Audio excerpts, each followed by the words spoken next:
Welcome, everyone. Good afternoon. Good morning for the people out west. Welcome to our webinar introducing the Trafficking Workforce Well-Being Toolkit, Strategies to Address Secondary Traumatic Stress and Related Impacts. I'm Kelly Knish, and I'm here with my co-authors, Jessica Wozniak, Jenny Sprang, and Dorothy Haskell, with special thanks to the National Center on Child Trafficking team, especially Katie O'Hara, and our National Child Traumatic Stress Network partners, project consultants, and advisors, many of whom contributed to the toolkit development.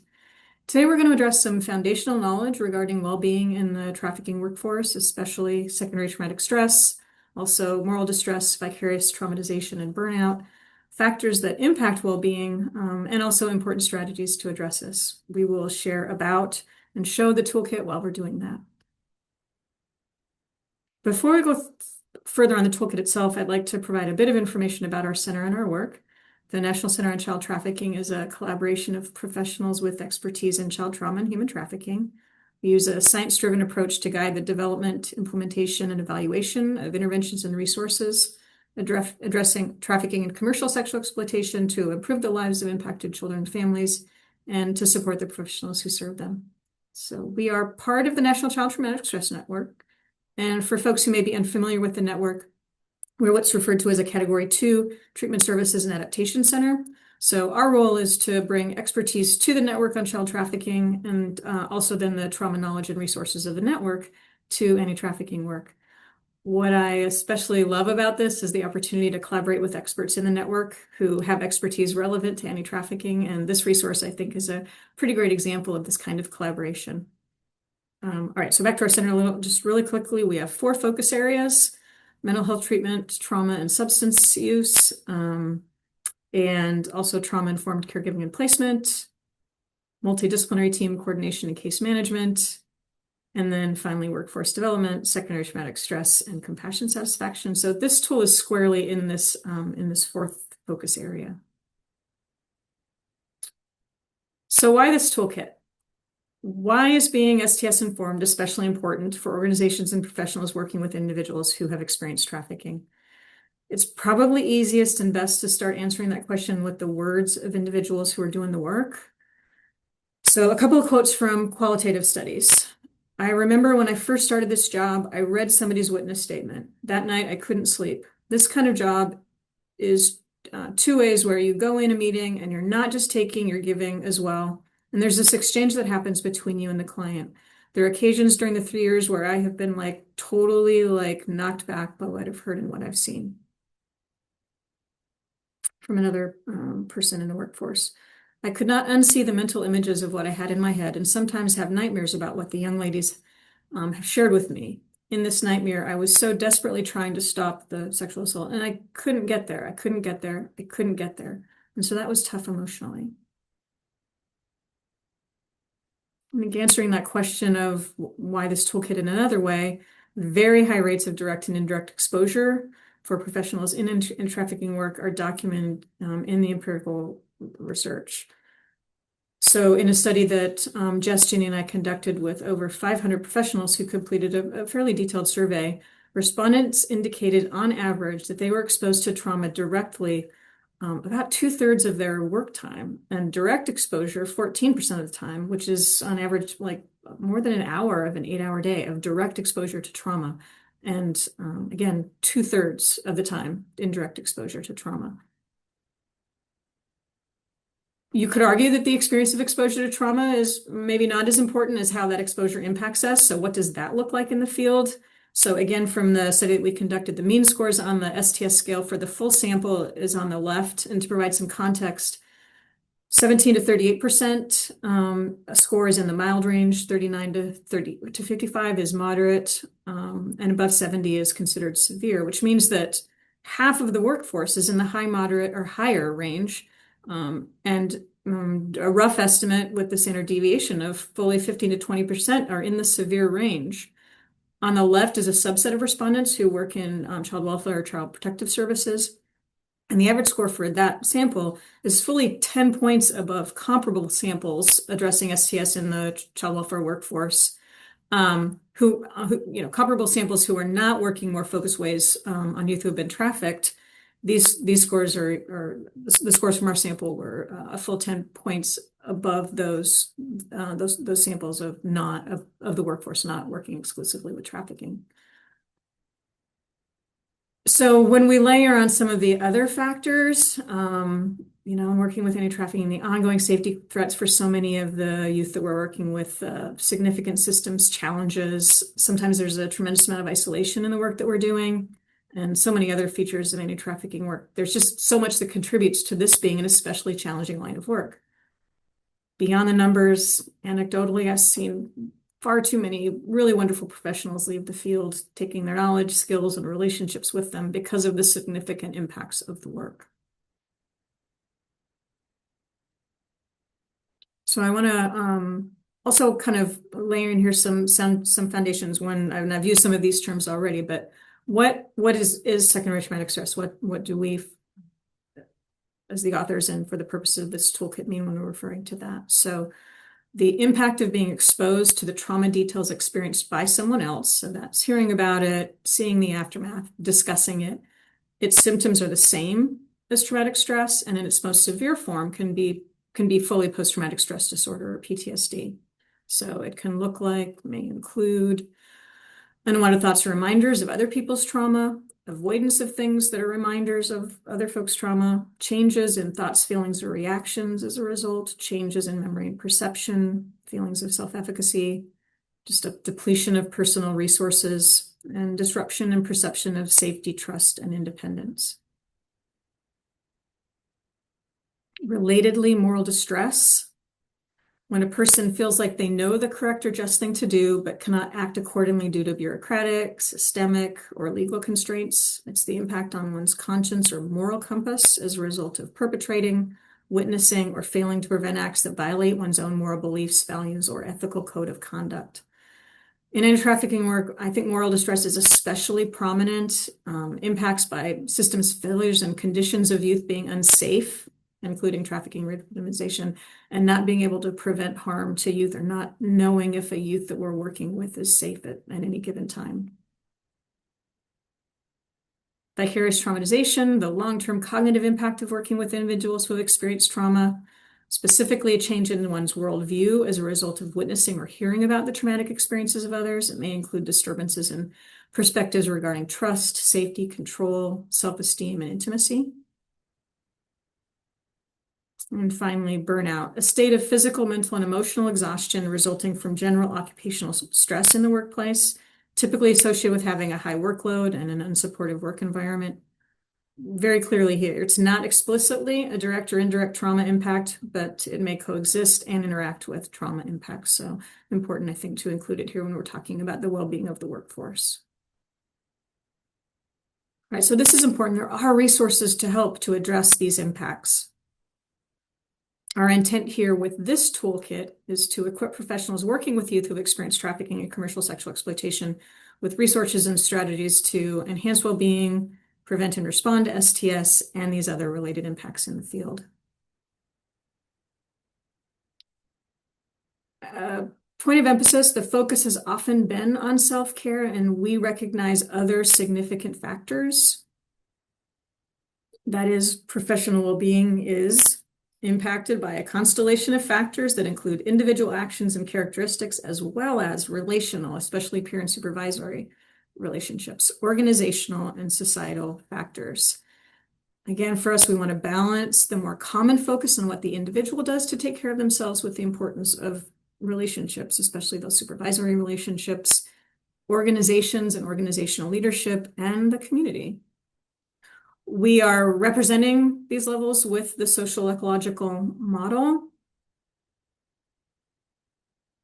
There's plenty of really great research supporting this approach and documenting factors at all of these levels of the social ecological model. And this does include, whoops, not so fast.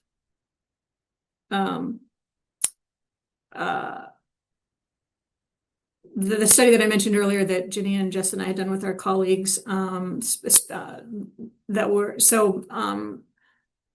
lot of research to support factors at all levels of the social ecological model. And I think importantly, the study that we had done was specifically with anti-trafficking professionals documenting impacts across multiple levels of the social ecological model. All right, so in developing the toolkit, we wanted to give you a little bit of an understanding of, what were the steps for us in building it. We first started with a focus group of advisors, consultants, and partners. These were professionals in a range of roles within kind of anti-trafficking work. We asked them first about their own experiences, what they personally had found helpful. We asked them, what kind of gaps were for themselves. We asked them more broadly about field needs. And we did that kind of focusing intently on each of the levels of the social ecological model. And we also then asked them about things like, organization of the toolkit, structure, dissemination, specifically like sort of access to the toolkit, usage of the toolkit, things like that, to sort of, what would we anticipate could be barriers that we would want to try to address, those kinds of things. Our approach was not to identify and organize a large number of all possible resources. We wanted to include a more limited number of resources, but carefully selected for, and we really focused on quality of the resource, its relevance, and how on target it was with the needs of what we and our contributors considered to be kind of relevant to anti-trafficking work. And also ease of access. So, that it's free. If it's online, that it's an organization or a host that we felt like had some reliability and sustainability. Many of the resources have been developed by our NCTS and partners, really drawing on especially that STS knowledge within the network and trauma knowledge within and just so much, and knowledge within the network specifically around organizational change, assessment, really real strengths in the network that we were fortunate to be able to draw upon. Once we began constructing it, we workshopped it a couple times at meetings of the child trafficking work group. We had multiple rounds of reviews at different stages of development by professionals in diverse roles, and follow-up meetings with a subset of advisors that have been contributing all along who had lived experience of trafficking, to focus specifically on content related to lived experience in the toolkit. All right, so what's in it? We've got fact sheets, assessment tools, podcast, webinars, videos, and then kind of other resources that communicate information in diverse ways. In describing each of the resources, we include some language, what it is, how to use it, that really just says a little bit about factually what the resource is, strategies for how to use it well. We have some sections around troubleshooting at each of the levels, information about what the research tells us about this, and then at each of the levels, a case example and discussion questions that can be used in ways to amplify the information in the toolkit.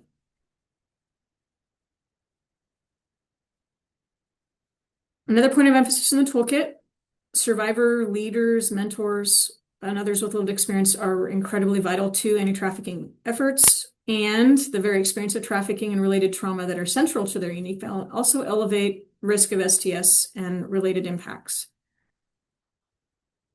That is, we know that folks with lived experience may have persistent exposure to trafficking experiences and associated trauma that may mirror their own in their clients.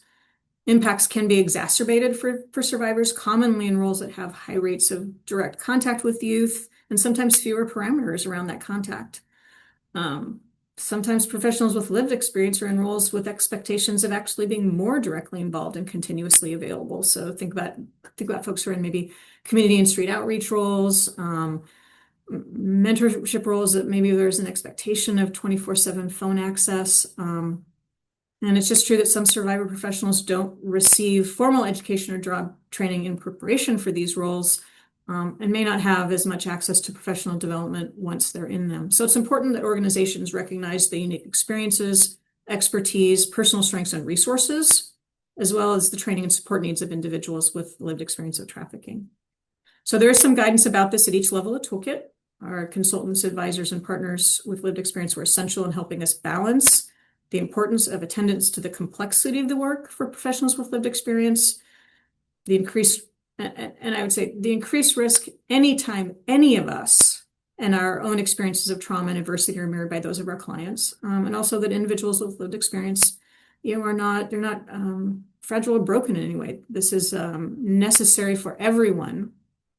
This attention to secondary traumatic stress and the workforce and the impacts of the work on us.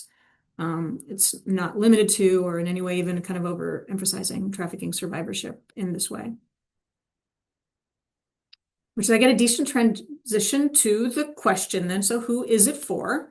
When we were often asking this question of each other as we were beginning the process of building the toolkit. I think we're pretty inclusive. It's for anyone, we hope. And what we mean by that is you may be an individual looking for something for yourself. You may be a supervisor trying to figure out how to help your supervisees. Or you may be, and we sincerely hope that there are many of you, a senior leader seeking resources for your organization. We think that most people will not be coming for one purpose or may come with one thing in mind, but maybe we hope that they could see some other cool stuff. For example, a clinical supervisor may find resources to share with their team or MDT partners, resources for themselves about supervision, and maybe some guidance to share with senior leaders in their organization. One last thing about the toolkit and its organization. One of the tools we have to help with navigating around the toolkit, because, again, we hope that people are kind of coming at it from a lot of different directions, is we do have a chart like what's pictured here on the right. So on the left column, it's like if your goal is, or if you're looking for, and then on the right is then a section, a resource, and a link to that in that column.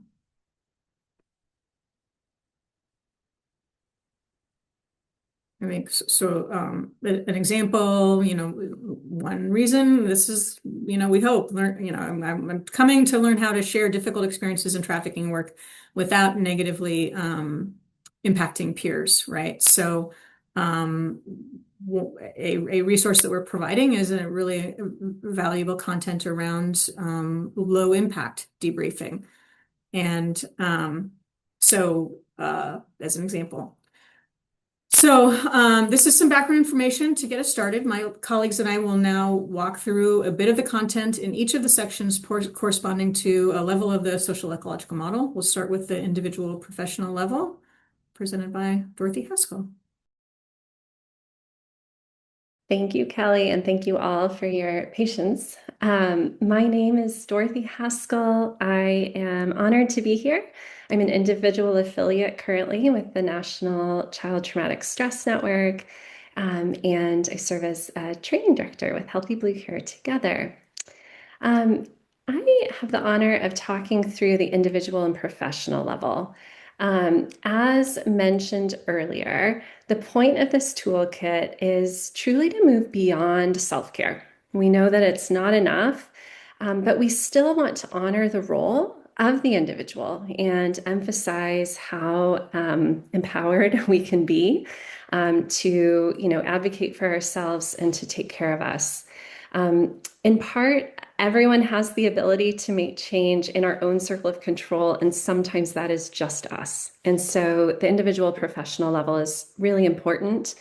And we hope that all of the resources here are just one section and one component of the other work happening at other levels. And so that as they work in organizations and systems, that are also working towards being secondary traumatic stress informed and addressing secondary traumatic stress issues, that we're going to have even more support in place for these professionals to do this important but challenging work. So in this section, the individual level of the socio-ecological model really consists of features and actions of the individual in the anti-trafficking field to prevent or address secondary traumatic stress impacts on themselves. This section really focuses on strategies and resources that increase their knowledge of what secondary traumatic stress is, help support their self-awareness about where they may be at in terms of secondary traumatic stress impacts, and really helps build resilience for the individual professional. We have several resources to support each of these objectives, and I'm going to walk you through an example of each type in the slides to come. So, to address secondary traumatic stress knowledge and understanding, we have several excellent resources that can provide this foundation, mostly because we really believe that understanding secondary traumatic stress better can help us act more effectively. So one example here is fact sheets. They help define secondary traumatic stress. They help identify risk factors and indicators. They outline strategies for prevention and intervention. And we know that no supervisor, no organization, no other part of the system can take away individual knowledge. And so we really hope that these knowledge-based resources can empower individuals with the understanding they need to support their own well-being. We've selected two here, one to read, we have one to watch. And again, we tried to lean into those different learning styles throughout the toolkit. And we're really hopeful that the curation of trusted resources is helpful to those who will use it. Next, we included tools to support self-assessment and monitoring. Both of these strategies are really to help increase self-awareness about the impact of secondary traumatic stress in an individual's own life. One of the ironies, I think, of being a helping professional is that sometimes we can be so incredibly attuned to the emotions, needs, and goals of others that we forget to check in on ourselves. And so these tools help support that self-assessment.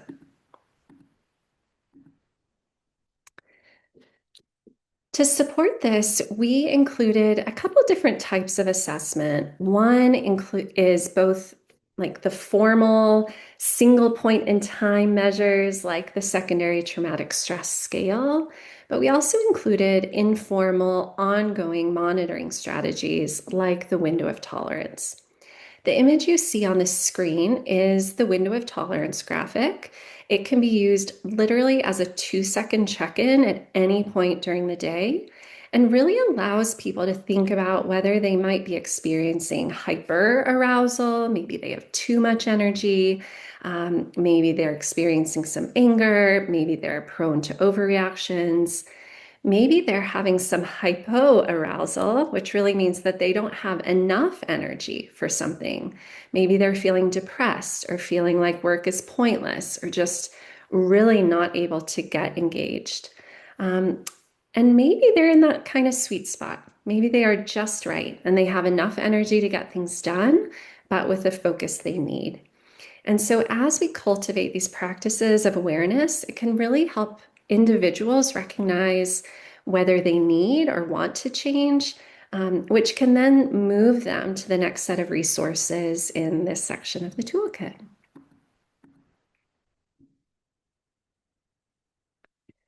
And that's really building skills. And so the other set of resources in the individual professional piece focuses on supporting individual skill development to prevent and address secondary traumatic stress symptoms. This would be the closest section to self-care, but we give 0 bubble bath recommendations. We don't try to sell any wellness products, and we root things in the evidence base of what can really support us as individuals. So what do we offer? Here we bring in things like podcasts, webinars, handouts, all focused on building skills to support both physical and psychological safety. We bring in strategies for coping and increasing resilience. We bring in ideas focused on managing unhelpful thoughts and feelings. And then we even include building an action plan to help prevent and address secondary traumatic stress. The action plan really helps us anchor in implementation science and is designed to help good ideas, and I should really do that, to actually move into action. This can also be a plan that an individual could share with others, like their friends and family or their supervisors, for accountability and support. On the screen here, you see one technique highlighted. The dropping anchor grounding technique was designed to be used in the moment. So if someone is feeling really overwhelmed by emotions or thoughts, it offers steps and walks them through pausing, taking deep breaths, engaging in mindful movements, and observing with all five senses for 2 to 3 minutes until it starts to feel like there's more space between who you are as a person and the stressful feelings so that you can think more clearly and re-engage with focus.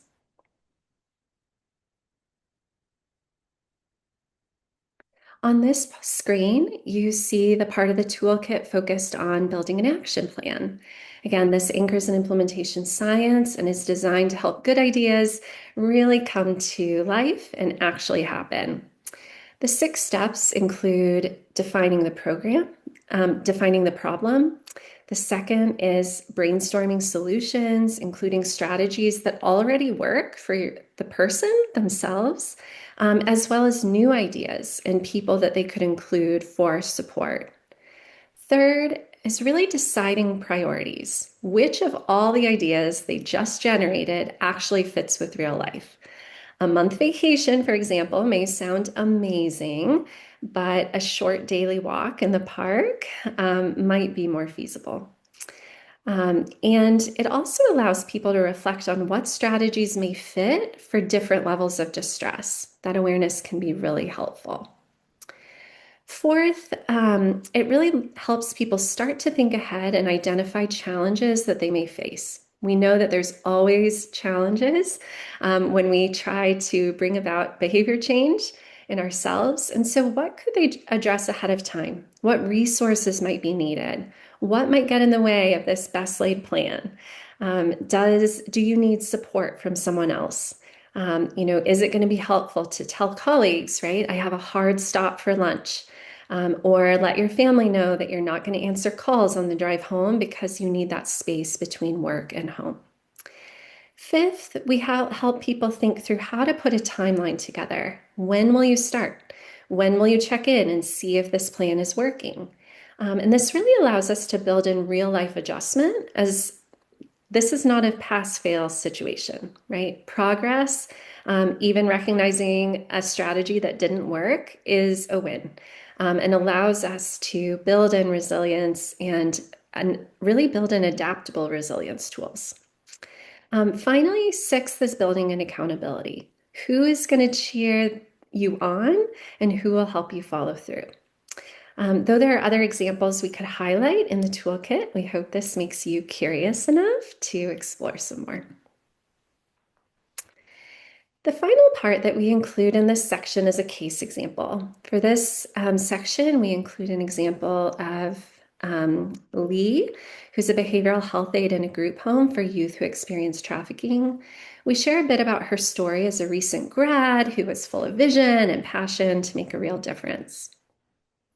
We share her story in 2 parts. In the first, we really learn of some of her early challenges and some of those very early secondary traumatic stress warning signs.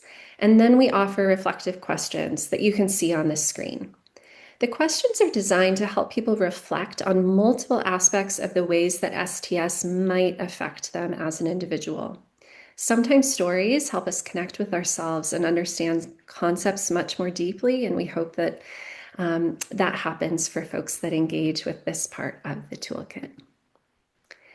In the second part of the story, we see how Lee really used tools and resources from the toolkit in her life to make change over time. We also offer some additional questions to support reflective learning and real-life action.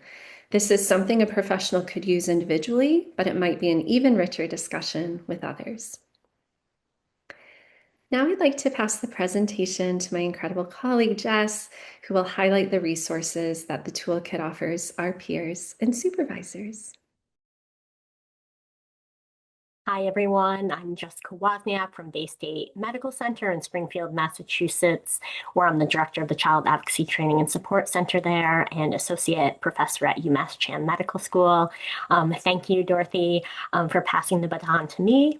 Today, I'm going to be talking about the peers and supervisors level, which focuses on connections and interactions that we have with the people that we work most closely.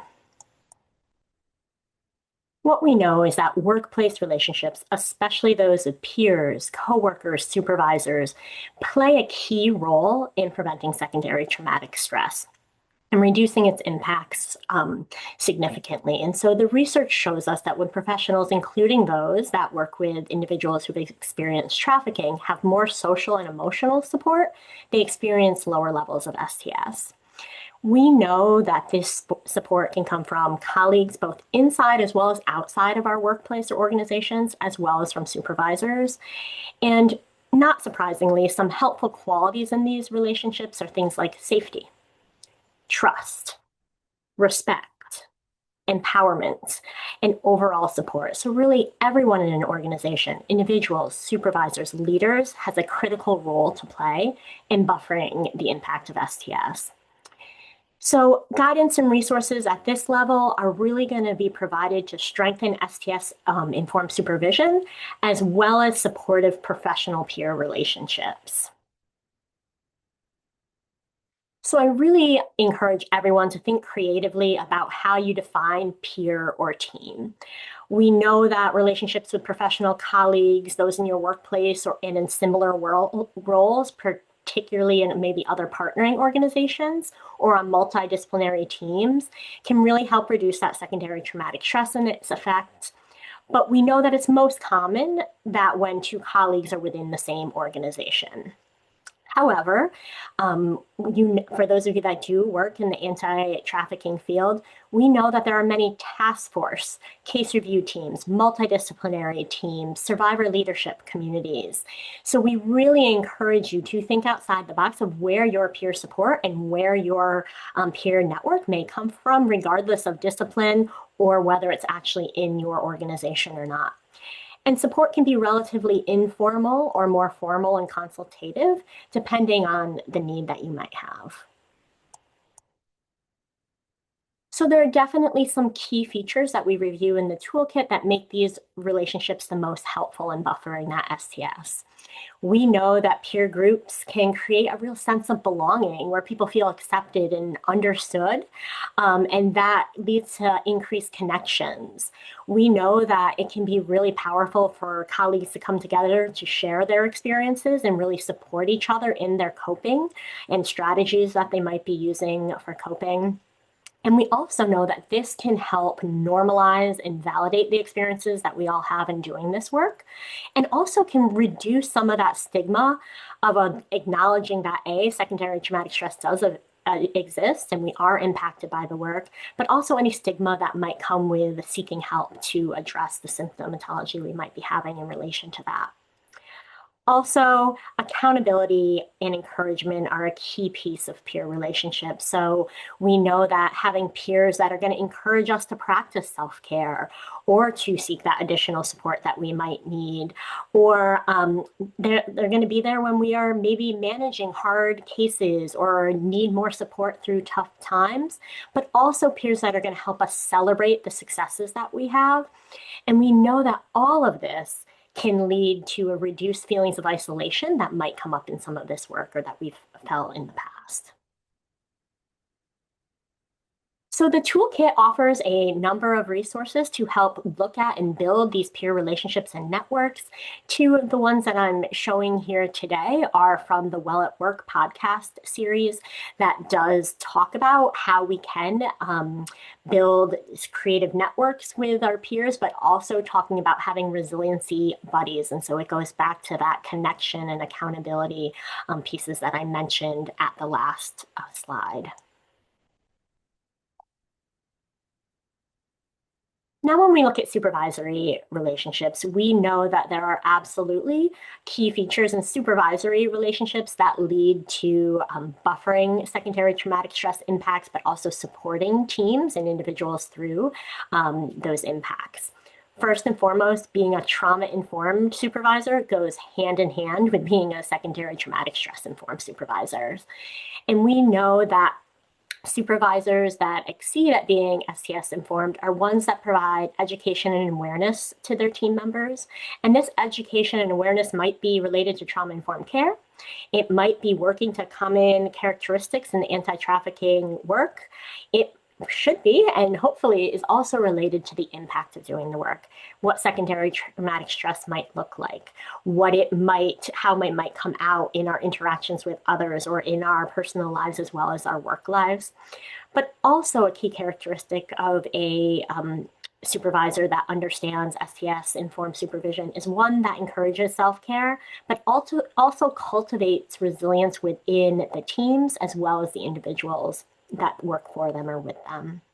We know that supervisors can really play this key role in building a culture of compassion, mutual respect, and understanding, which promotes that psychological safety and reduces that risk of secondary traumatic stress. To become a more STS-informed supervisor, an important step is to really learn the key principles of STS-informed supervision and assess your own knowledge and skills. And the STS core competencies for trauma-informed support and supervision can be used to do just this. So there are many resources included in this toolkit regarding how to best use the core competencies in your work as a supervisor, such as this one that I'm showing on the screen now. And some just overview highlights of what's including in this is that STS-informed supervisors will know the signs and symptoms and risk factors of STS and really support their team members with that and doing that education piece that I mentioned. But they'll also self-assess and monitor and address their own STS. So they will model how to do that for their teams. Another core competency is looking at how they can help team members safely share that emotional experiences within the context of supervision of working with people impacted by trauma. And then last but certainly not least, they're supportive of building that resiliency within their teams, both individually and collectively. In addition, there's other resources linked throughout the toolkit that helps us do a deeper dive into these STS core competencies, such as rating tools supervisors can use to see where they are at with the core competencies, and then also podcasts and webinars that speak to the core competencies as well. The toolkit also includes additional resources for supervisors to be really able to help and support their team members in buffering STS. And some key considerations in buffering the impact is using things like reflective supervision in our practices as a supervisor, and also some best practices in responding to and navigating crises. And all of these resources are part of the toolkit, and you'll find throughout.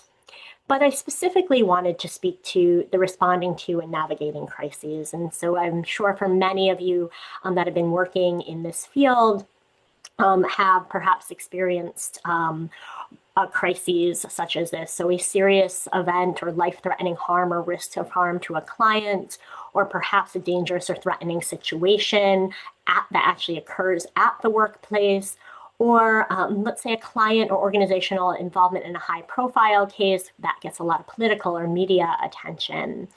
And so knowing how to support peers and supervisors actively supporting their teams during critical incidents such as these, we know that having a plan to address them is an important piece of buffering the impact of STS.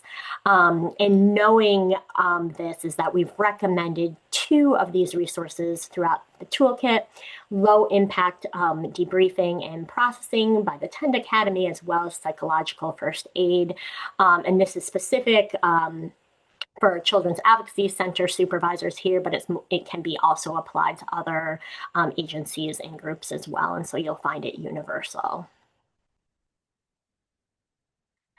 Now, I also wanted to share about the usability of the toolkit and the resources we've included. So for every resource that we've linked through the toolkit, we include two separate sections that you can see are circled here on this slide. First, a brief overview about what is this resource and giving you a brief overview of whether it might be the right fit for you. And then also how to use it. So for not feeling like you have to click on every single link to find what you're looking for, we're hoping that this provides an easy user friendliness for all of you interacting and engaging with the toolkit of, is this meet the needs of what I'm looking for? And then how could I actually use it in my setting or in my work? And so this is included in every resource throughout every different level that we review today. In addition to connecting you with outside resources and linking these resources, there's also additional content that we've included throughout every section. And for peers and supervisors, we have included a section such as this one, supporting professionals with lived experience with trafficking, because we feel that this is crucial for supervisors to be able to support their team members that do have lived experience of trafficking, and making sure that they are aware of how to best do this. And this is also covered in the organization section of the toolkit as well.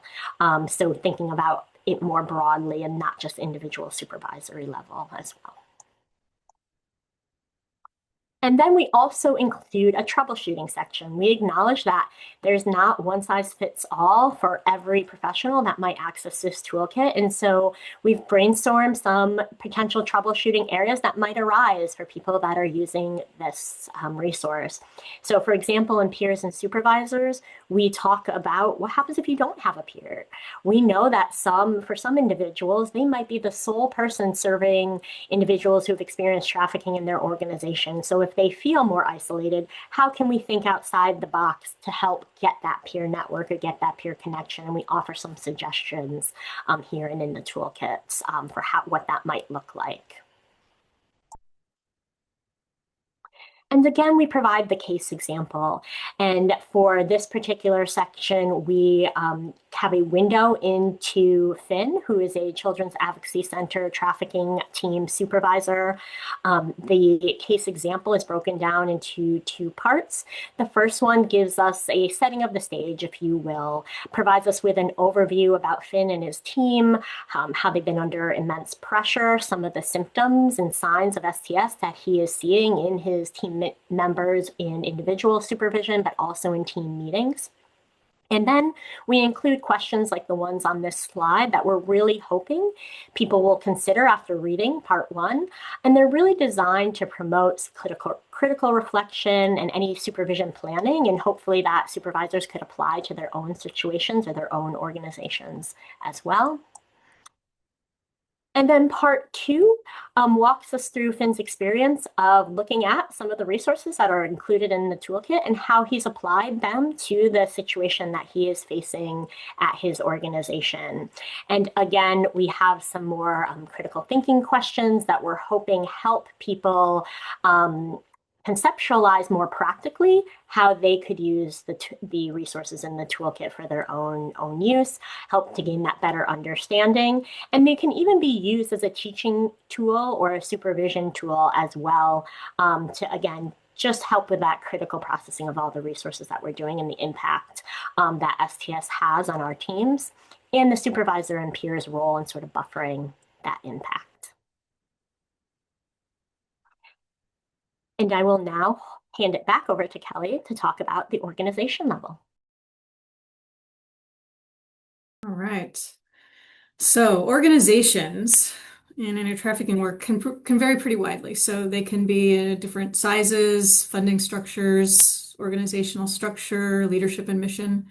An organization can be a relatively small, fairly grassroots organization, a large multinational entity, may have a fairly narrow mission or an area of specialization, like mental health, legal aid mentoring, or offer kind of a bunch of different interconnected programs staffed by professionals across a lot of different disciplines. Organizations can differ in the kind of degree of direct engagement with youth from like high contact street outreach organizations, maybe at one end of the continuum, to maybe like lower contact policy or prevention education type work. Some organizations can be exclusively focused on trafficking, and others may have a broader focus, like child trauma or like a children's advocacy center. And so a small segment of the overall work may be focused in some way on trafficking. I think regardless of the makeup of an organization, it's really essential that organizations involved in trafficking response are taking a leading role in ensuring that staff well-being and sustainability of the workforce. I think addressing secondary traumatic stress and other impacts at the organizational level really requires moving beyond the perspective that individual self-care is all that is needed to address STS and is the sole responsibility of the individual professional. Frankly, it also involves pretty significant commitment and strong leadership, willing to engage in a meaningful assessment process, acknowledging needs and gaps in the system of support for employees, and a willingness to address structural and operational factors in meaningful ways.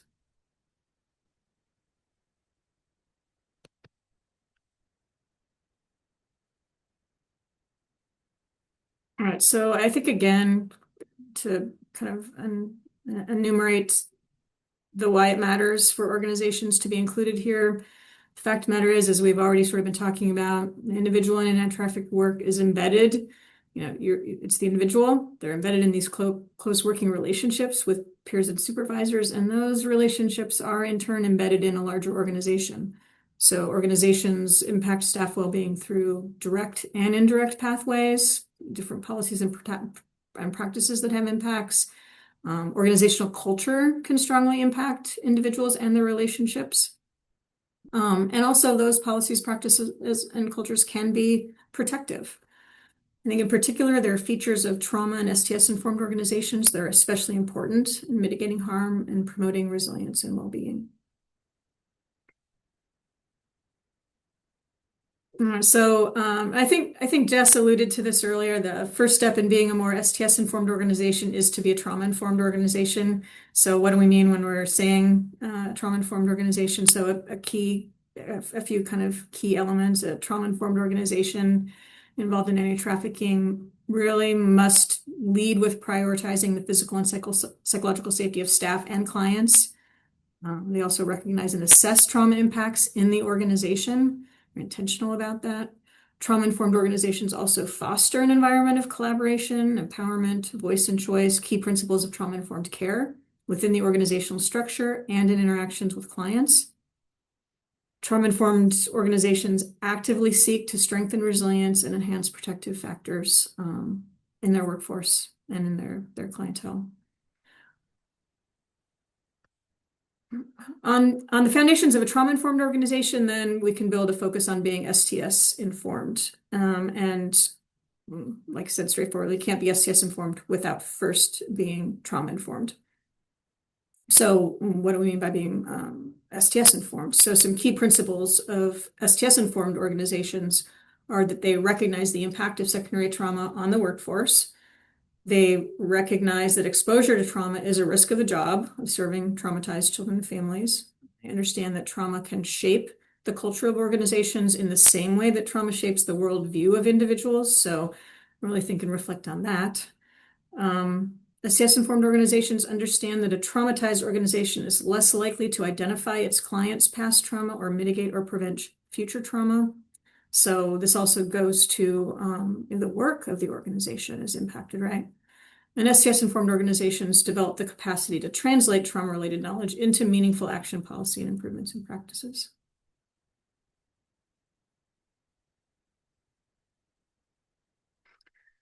So as I mentioned earlier, becoming a trauma and STS-informed organization involves pretty significant commitment and strong leadership, willing to engage in a meaningful and collaborative assessment process, acknowledging needs and gaps, and the resources necessary to meaningfully and sustainably address them.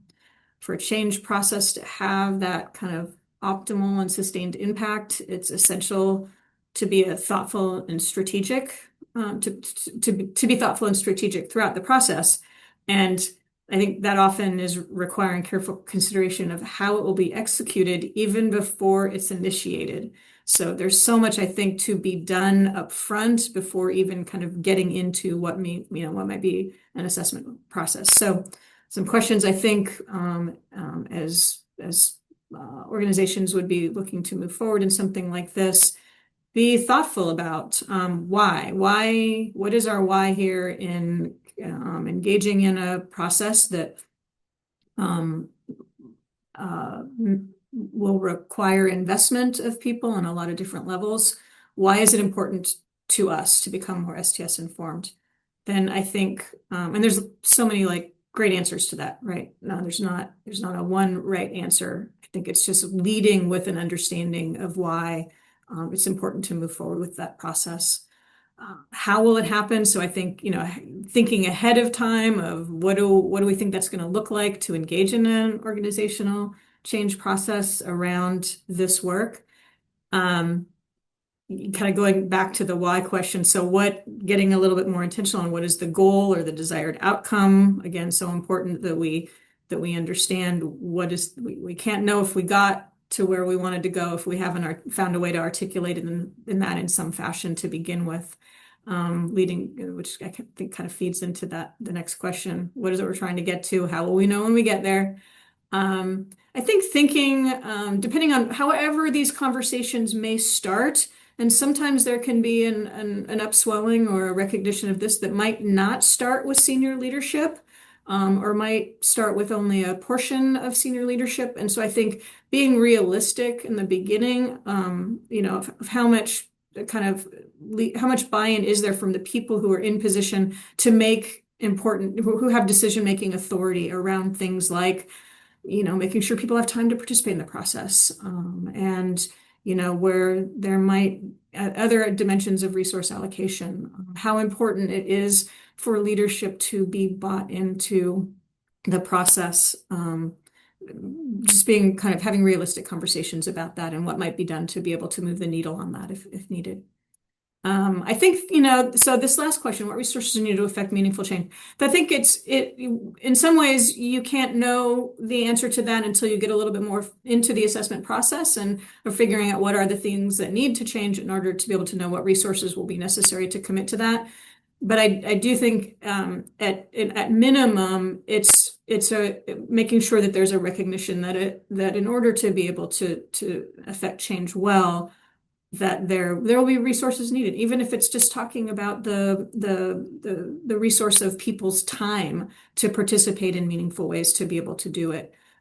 So it kind of goes into sort of, again, the buy-in of organizational leadership to engage in the process. So I think the other part, I guess, about this last one, if that is starting to look like a barrier, then I think it can also be helpful to ask the question, what is the cost of not engaging in this change process? So these are just sort of some questions, and the change process that's kind of outlined a little bit more in the toolkit as I'll describe here in a second. So the toolkit provides information about assessment measures, resources to support a process of organizational change. There are specific resources addressing foundational trauma-informed organizational assessment, as well as STS-informed organizational assessment that are really great, ancillary resources, assessing policy, identifying champions, a host of other supporting resources and associated guidance.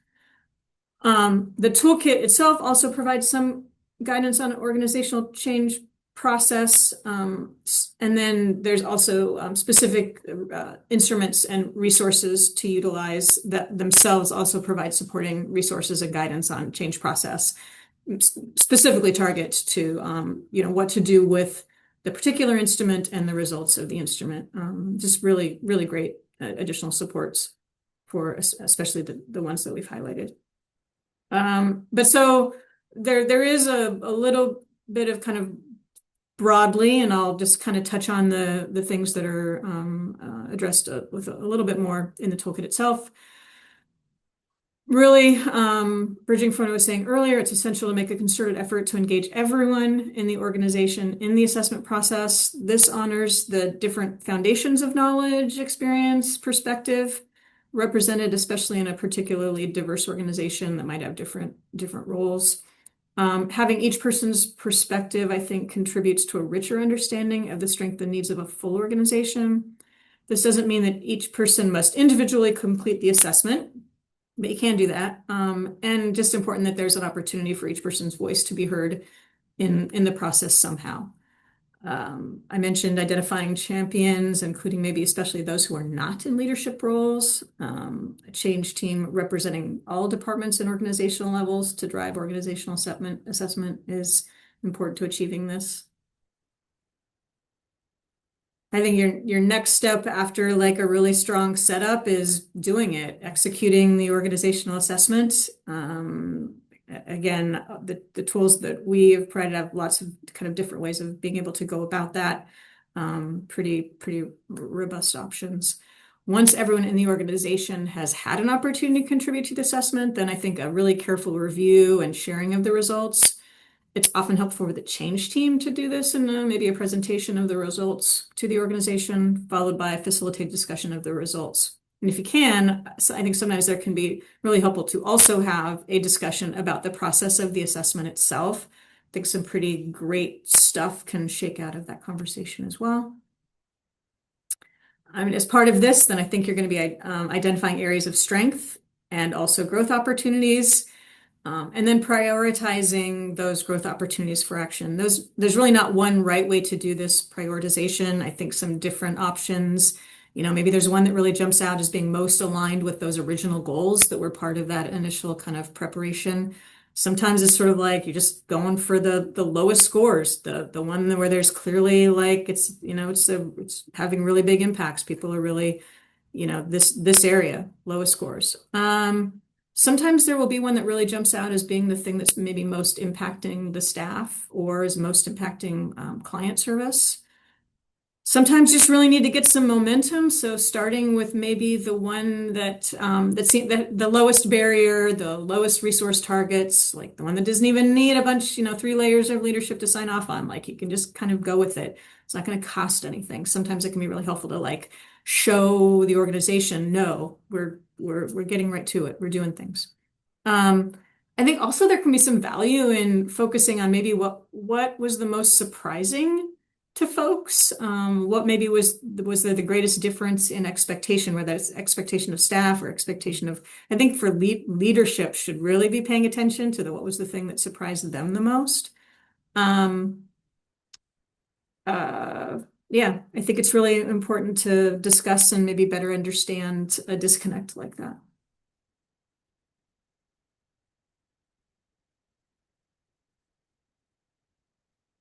All right, so then, do it part 2, I think, is then after is the doing the things. Like after you've kind of figured out what the growth opportunities are and prioritize them, it's kind of making the changes. So examples can include changes to like formal written organizational policies and procedures, changes to a physical environment, staff education, I think this one, accountability measures for a policy that's not being followed in practice, I think can be really important. A lot of times, unfortunately, what is said on paper is maybe not exactly what's actually happening in the day-to-day operations. And that can be like a really great target. How do we just make sure that, what we're doing is actually aligning with what we say we do? And then just like some of the basics of, making sure that responsible parties and who will participate in the action phase.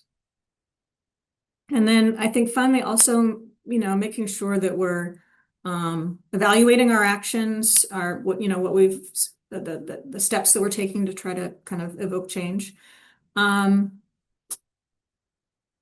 Taking steps to keep it going. So what do we need for sustainability? So this isn't just something that like, is flash in the pan kind of thing. What needs to happen so that the change is sustained and the process is sustained in our movement, our direction, our focus on this. So that also kind of feeds into sort of identifying what to do next. So, that we don't just, it's not just a one and done thing, that we go back and we look at like, all right, what else can make it different? What needs to happen with that? Okay, so that's definitely more than one step in that last box. And I would also say this is a breathtakingly oversimplified summary of the process. And just, what I think I most want people to know and understand is that, it's important. This is so important that we really wanted people to have some supports in knowing and understanding how to go about it. And the resources that we provided we think really kind of help with that to make sure that, that the work is the robust opportunity for this kind of organizational impact on the well-being of staff. I think to that end, there's also a section acknowledging common challenges at this level. A few example, leadership buy-in, like I said, leaders have a lot of responsibilities. Staff buy-in can be another kind of big challenge. How do you do this if, going in, there's very low resources.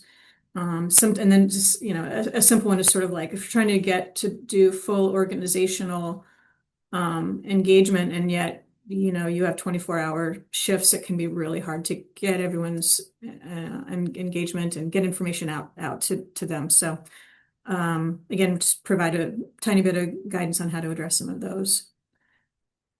I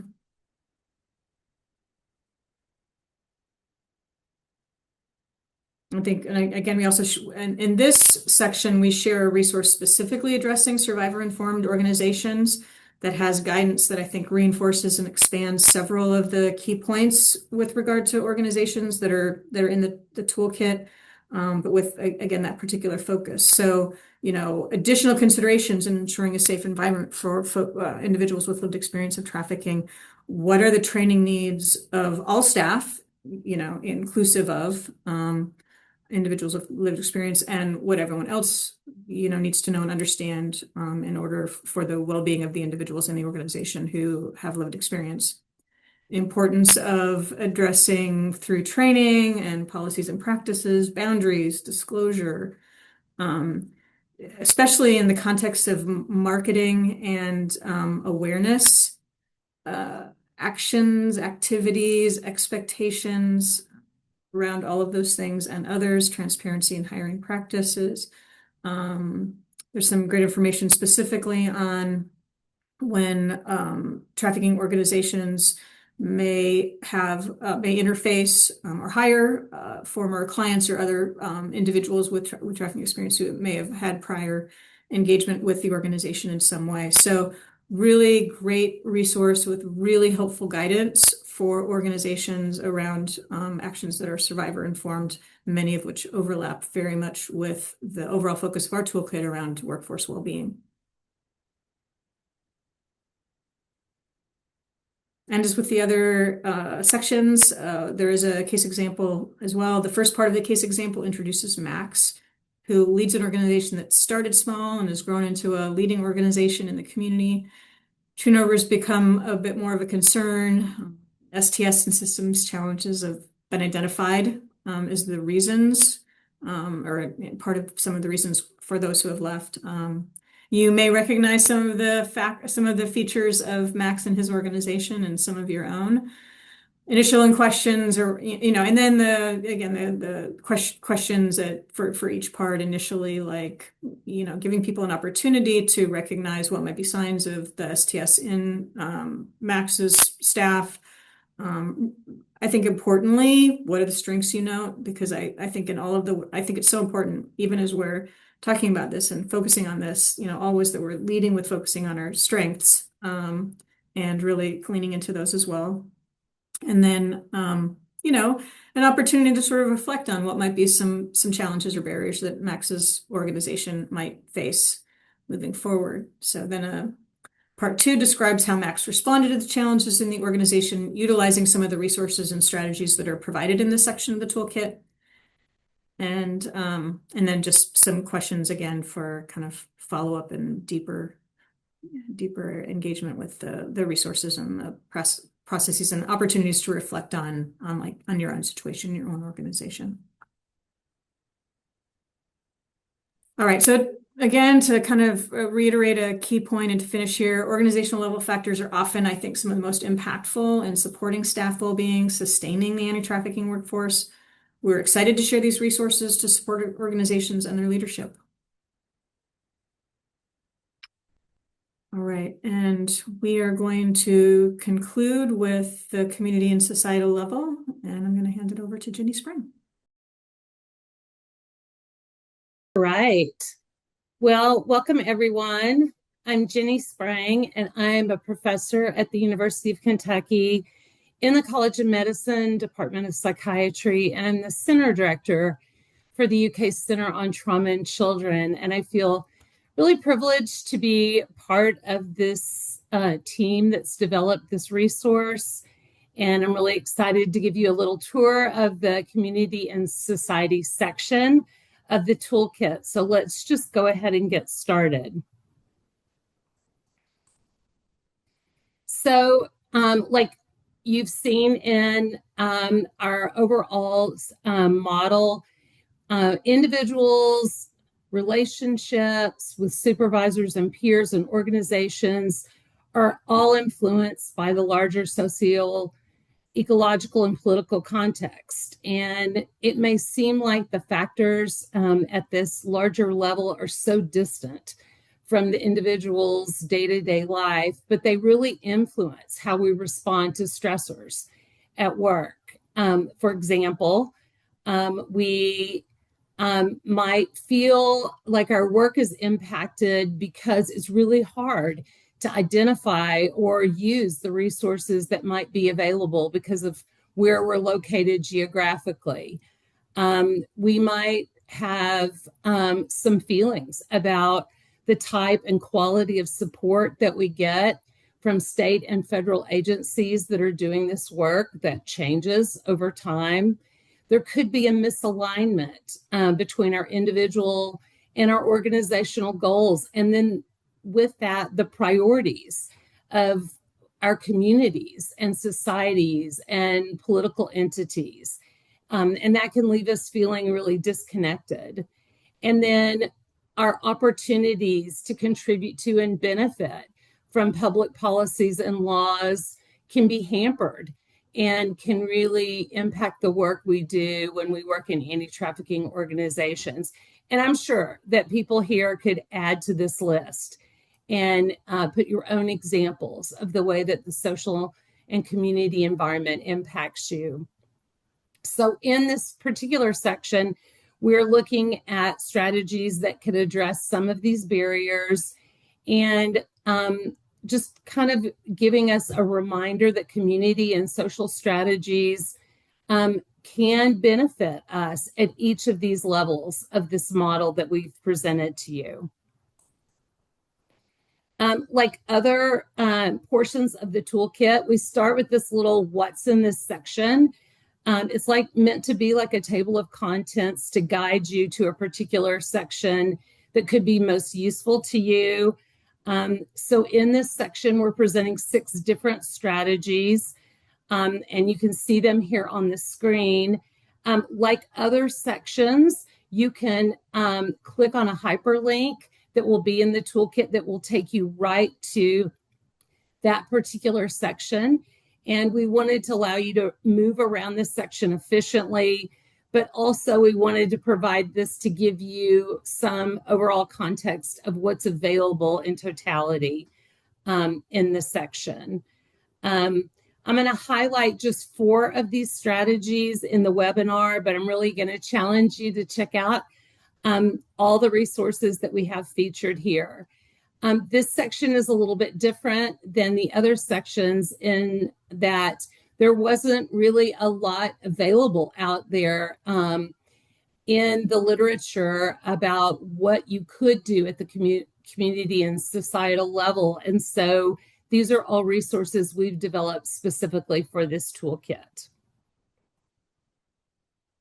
So if you are looking to empower your organization, peers, or community into taking legislative action to improve workplace conditions, we suggest you check out this really important key strategies for legislative reform document that we've included here. This is a resource for mobilizing individuals and organizations to improve the health of organizations, but also to improve client care and workplace well-being, and to improve access to all the benefits and resources that can improve the lives of our clients and our staff. So these are the legislative reform strategies that we've put together. There's 14 of them. This is not meant to be an exhaustive list, but this certainly is a place to start. And I'm going to highlight just a few of these for you so you kind of get a flavor of what we've done here. So in this first strategy, we're recommending the requirement that funding for trafficking-related programming be tied to the implementation of workforce protection measures. And so basically what we want to do is if you get funding for an anti-trafficking program, we want you to pay attention to STS and occupational distress in the workforce, in addition to targeting client outcomes. We all know that if workers are thriving in their jobs, then their effectiveness with clients is certainly going to be enhanced. So including some attention to this in the design of programming just really makes sense to us. I'm going to skip down to number 12 and pull that out just for you to look at. Here we're advocating for funding of a national surveillance and longitudinal study portal and repository that would focus on workforce well-being. It's harder to make the case for attending to workforce well-being and the issues like STS and burnout and moral distress that impact our staff when we don't have current accurate estimates of the impact of STS on the work. So this might be that we start including well-being metrics in TVPA reauthorization reports or similar kind of oversight mechanisms. So we want to build this repository and fund the collection of this type of data. Similarly, number 13 on this list is advocating for the inclusion of protection and development of the workforce as a key metric in the evaluation of state progress towards addressing anti-trafficking.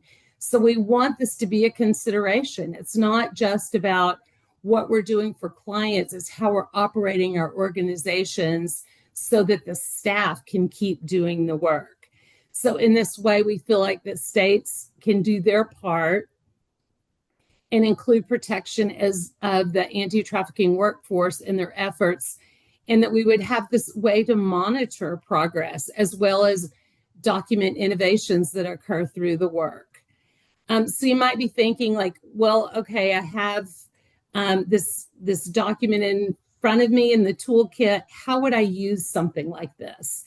Well, some of the strategies that you could use to advocate for change might be crafting messagings for social media, use of these strategies in advocacy campaigns, using it as talking points at community forums and rallies and online platforms when you're trying to engage grassroots supporters. So we want you to really be creative and use these key strategies to empower yourself and other people in your work. Because we think that if we feel like we're making a difference, we carry the weight of the work from a position of strength and hope. And that's really what we're trying to do here. And these are some strategies that might facilitate that particular outcome. Here are two more strategies that we're recommending in the toolkit.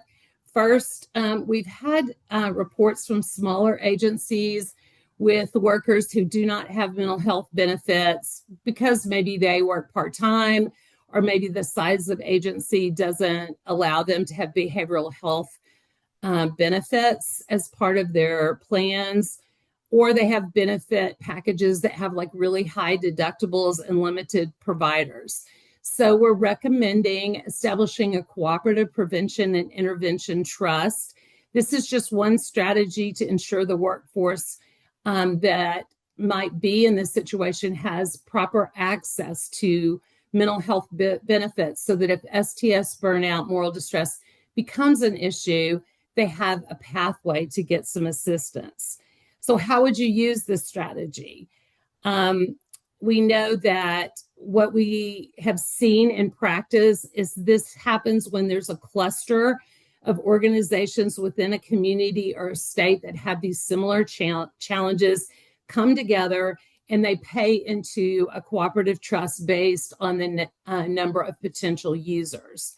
And so then local providers with expertise in addressing trauma conditions and secondary traumatic stress, workplace wellness, would be pooled, and they would agree to some negotiated rates. And they would become this provider pool that would provide services to this trust. And then employees of these participating organizations who are paid then from the trust, they get a certain number of sessions, mental health sessions, kind of like an EAP.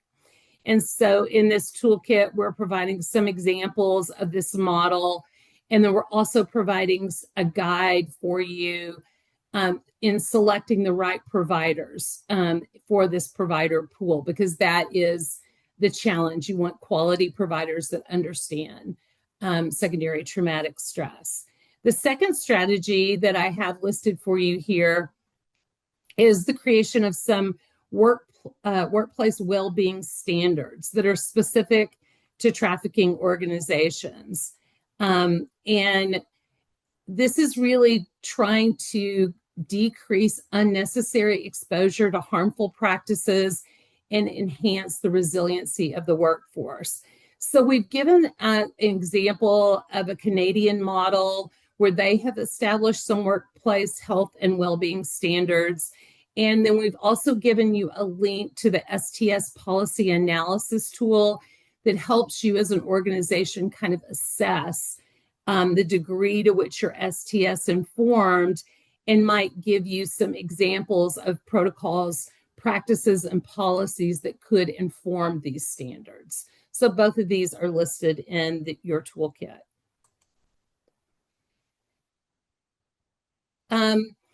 In the key strategies for legislative reform document, I mentioned the need for the inclusion of workplace protection and development and funding. And in this particular strategy, we're giving a little more detail on how this would work. So funding agencies would require in all their NOFOs and RFAs that organizations that receive state or federal funding would need to provide mental health benefits, provide peer and supervisory support services, that they need to have a practice of monitoring STS in the workplace, and then a plan for addressing it if it's detective, and that they would create specific reporting templates that would require metrics about how they're addressing workplace wellness. And these would be just part of their quarterly and annual reports. This section, like all the other sections, ends with a case example of Taylor. And she is a program coordinator. And we wanted this case example to be used as a teaching or training tool within the organization. So not only can you use it to get some ideas and resources, but it could be as the basis of a staff training during a staff meeting. Part one of this case allows for some reflection on what the employee or the trainee would understand about occupational distress and STS as it relates to this case example of Taylor. And then in part two of the case, we're really focusing on how the strategies that we provided, these 6 strategies, can actually be applied. And so you can see here we've solicited feedback on how a user's organization or a community might pool financial resources to create opportunities for support and innovation, how involvement in legislative advocacy might create a sense of empowerment and hope, how tools can be used to create a sense of shared mission, and maybe also reduce isolation among staff, and then to generate some real brainstorming about how this approach could be used to benefit other sectors or organizations. So really helping people generalize some of the learning that the toolkit is providing to folks, and really helping to spark some ideas. So that is really our goal with this section of the toolkit, is that this would spark your interest and maybe even a little bit of community and societal innovation, so that we can improve the well-being of the anti-trafficking workforce. And